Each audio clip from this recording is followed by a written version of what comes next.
Real gases behave most like ideal. Real gases behave most, underline most, like ideal gases.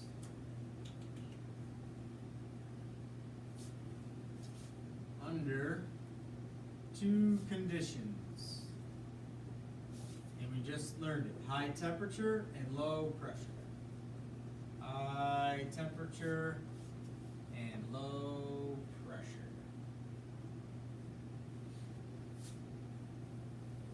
Because if you heat up gas particles, they expand. Volume and temperature.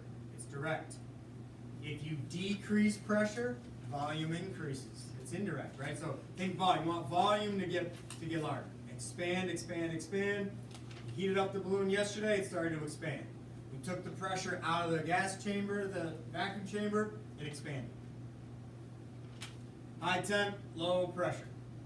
That's a really common question on the Regents. Really common. Some kids are like, oh, I'm just going to memorize it. I really prefer you not to, because what they'll do is they'll give you the four choices like the homework. They'll say high temp, low pressure. High temp, high pressure. Low temp, high pressure. Low pressure, or low temp, low pressure. So they'll give you four different choices and your brain gets all confused. So if you just understand it, you don't need to memorize it. Okay? Alright, so that was it for the ideal gases. Now, your piece of paper. Okay, piece of paper is a little trick to help you remember the graphs. Again, if you understand the concept, you don't need this. Okay, here's what you're going to do. And you're going to end up just recycling this. Hold it up. Put your pen or pencil right through the middle of the T, so the T is facing you. Put it right through. Poke it right through the paper.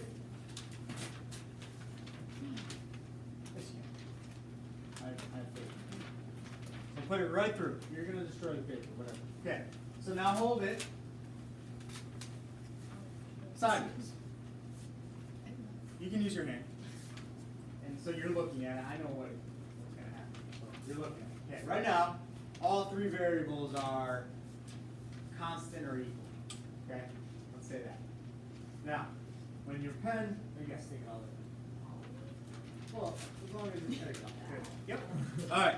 So now, your pen or pencil is through the temperature. So true or false, you can spin the paper and temperature won't move.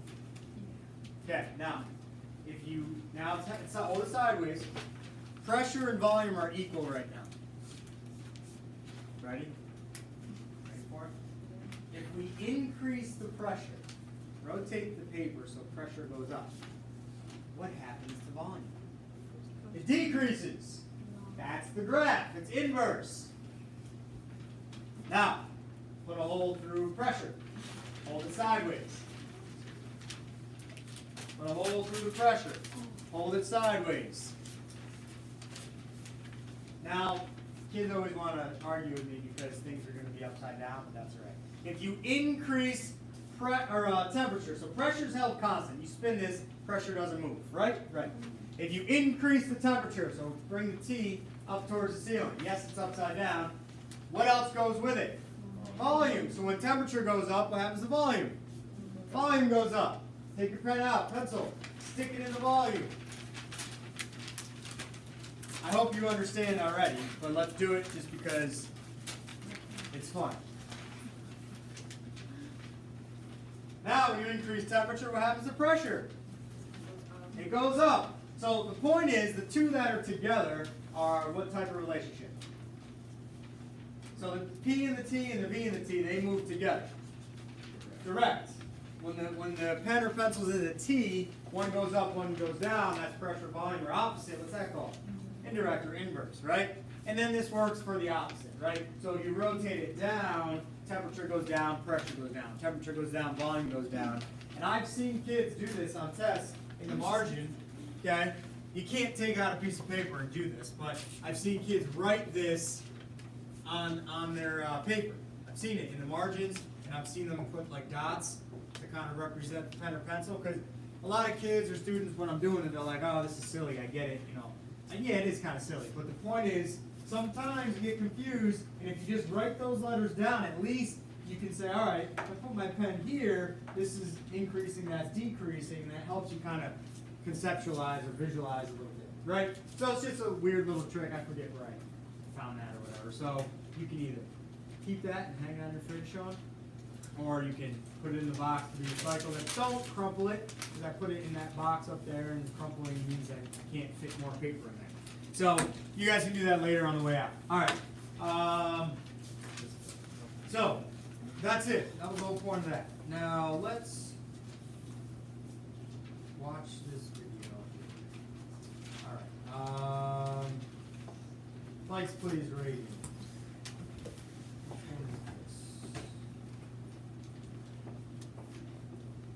Okay, so this, you guys know what a piston is? Yeah. What's a piston?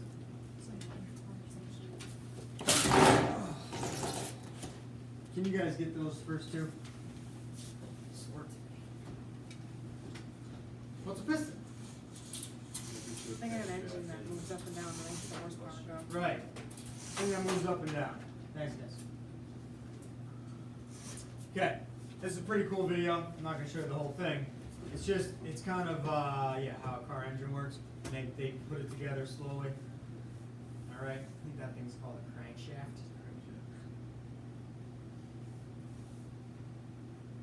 It's a pretty cool video. I'm going to skip to the part that matters for us here. Okay.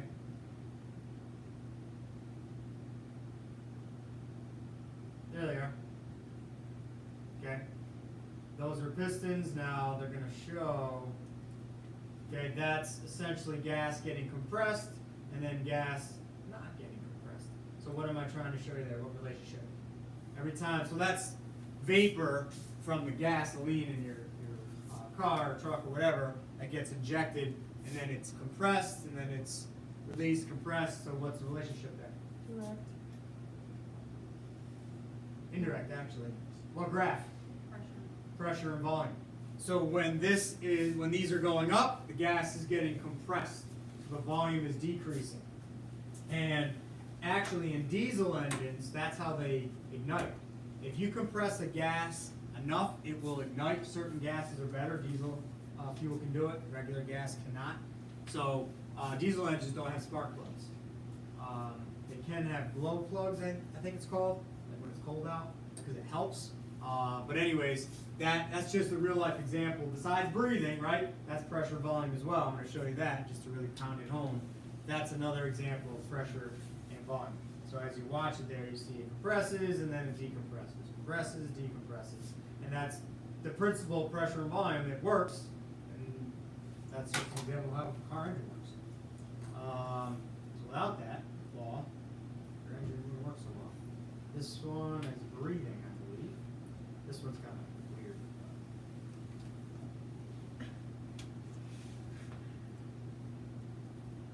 It's cool. I mean, it's pretty clear.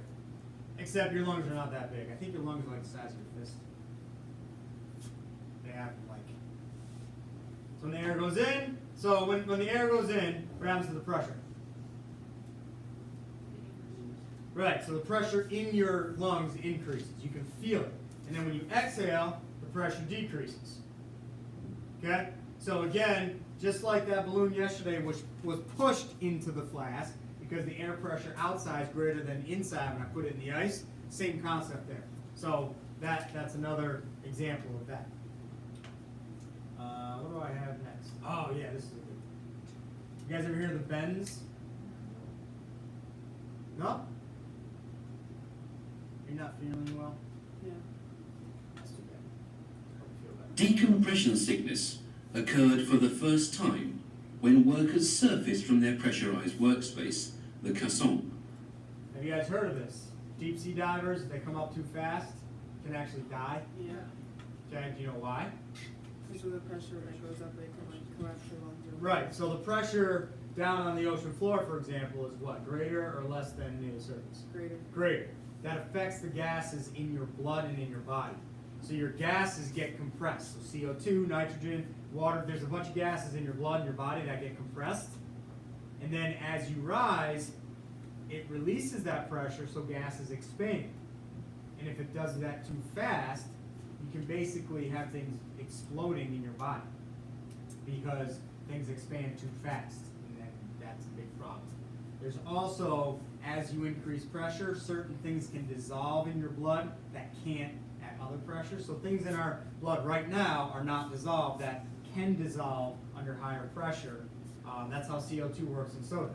It's under a lot of pressure, so carbon dioxide gas is dissolved in the soda. As soon as you take the top off, it goes psst, you're releasing the pressure, CO2 isn't dissolved anymore.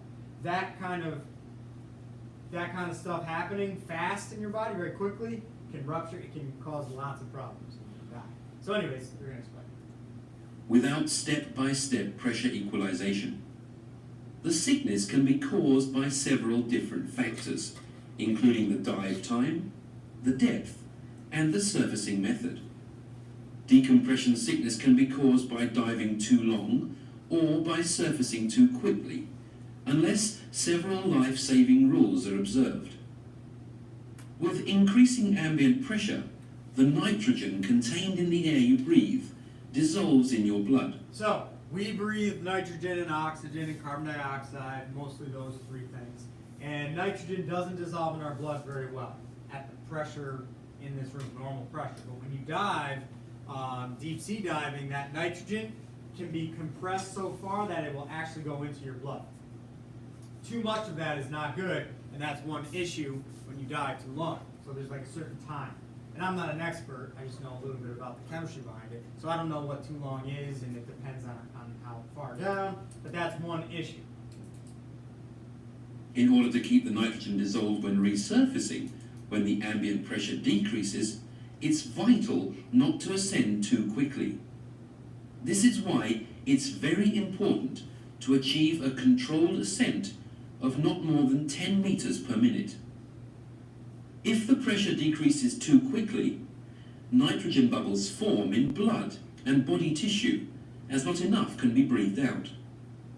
The bubbles in the blood are similar to champagne bubbles that form after you open the bottle. This is also a pressure drop. Yeah, he doesn't do a great job there at the end, but you don't want gas bubbles forming in your blood vessels and in your body. That creates pressure, that creates problems, and that's what the sickness is all about, but you can die from that. So it's a big deal for people who deep sea dive. Anybody ever snorkel? You don't go down that far. Just throwing out, I can't snorkel, so I'm scared to death of sharks. Because there's a shark that's going to eat me if I snorkel. It's there. It's waiting for me. Well, as soon as you get in the water. Yeah, as soon as I touch the water, the sharks start coming. They smell me. All the great whites in the world just come to my spot. It's a healthy fear to be scared of sharks. All right, I'm going to show you the small version of this tomorrow. So what's happening is this teacher and student are heating up a giant 55-gallon steel drum with a little bit of water in it. And so they heat it up, and then they put it in an ice bath. So they heat it up, and then they move it, and they put it in the ice bath. So what happened to the balloon when I heated it up? It expanded, right? I put it in the ice bath. What happened to the balloon? It got pushed into the flask, and it collapsed, right? Watch what happens here. This girl's scared because, well, she should be. So he's going to cool it down with cold water. So they heated it up, then they cool it down. Just like yesterday.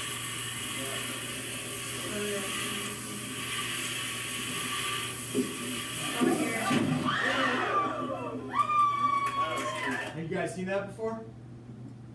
No? That's pretty awesome. Now watch this. That's good. I've seen this video before. That's like one of those huge tankers on train, so same exact principle there. Same exact principle. Gas pressure. It'll get you every time.